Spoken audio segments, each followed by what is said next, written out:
Good evening, my rebel gardening friends. How's it going? I say a lot. Bear with me on that one. Today I'm going to talk to you about soil because it's a dirty job and somebody's got to do it.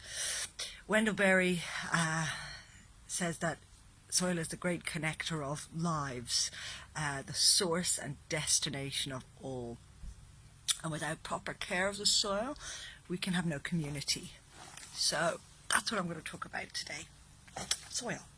So if you're looking at it from a scientific point of view, soil is 45% minerals, which is broken down rock, and 25% air, 25% water, and 5% organic material, which is like decaying plant and animal matter. That's in good soil. In really crappy soil, it's like 3% or less. That's the boring stuff. The real stuff is so much more exciting, and they've only managed to identify 1% of all the microorganisms that are here under the ground, under our feet, and it's like this mad, crazy universe of cool stuff. So in a teaspoon of soil, which is about that much, there are billions of invisible bacteria. There are yards of invisible fungal hyphae, which are these like tiny little telescopic lines of action. There's thousands of protozoas, algae types, and a few dozen nematodes, which are not so good for your plants. But the cool thing is that the fungal hyphae, some of them are equipped with these little lassos, and they trap them and they strangle them. And anyway, I'm going off on a tangent. So one of the main things to say about soil is that it's dirty and that it's really good for you. And if you're looking at your own soil in your garden and you dig down and you actually look at the composition of the soil, if it looks like rocks or crevices, or it's got cracks in it and stuff, and it looks kind of like geology, if you know what I mean. So it looks like looking into a mountain. If you dig up a pile of your soil and that's what it looks like, it's got cracks in it and stuff like that, then that's subsoil. If it looks like biology and it's got living things and roots and stuff like that, that's the topsoil. That's the stuff you want to increase.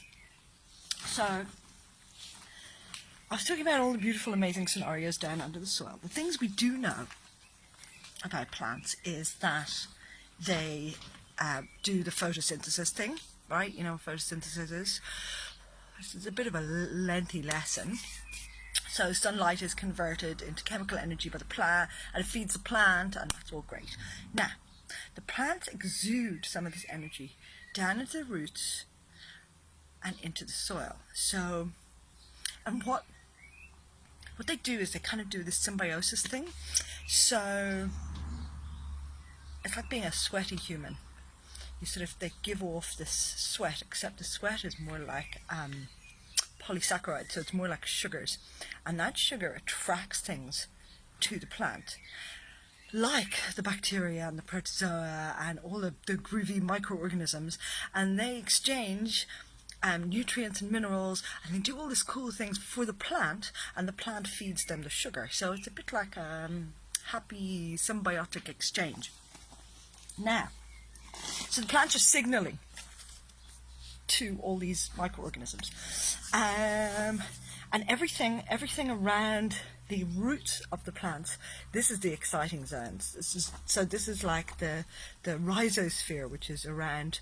It's your sweaty bit of skin is around here.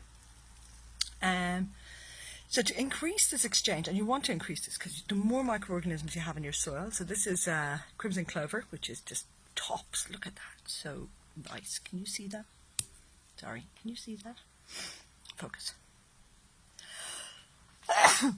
Sorry, I did that into my elbow. There's nobody here. So this is what you want, and you want as much living matter in your soil as possible, because it keeps all those microorganisms really busy. And if they're really busy,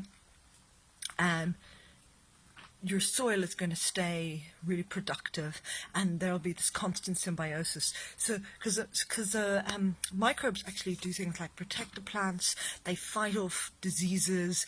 There's like this whole ninja action going on down below, that without us even most of the time knowing what's going on. But if you expose your soil and you leave it bare and you dig it over or you compact it, you kill off these poor little buggers, all those amazing microorganisms and amazing bacteria.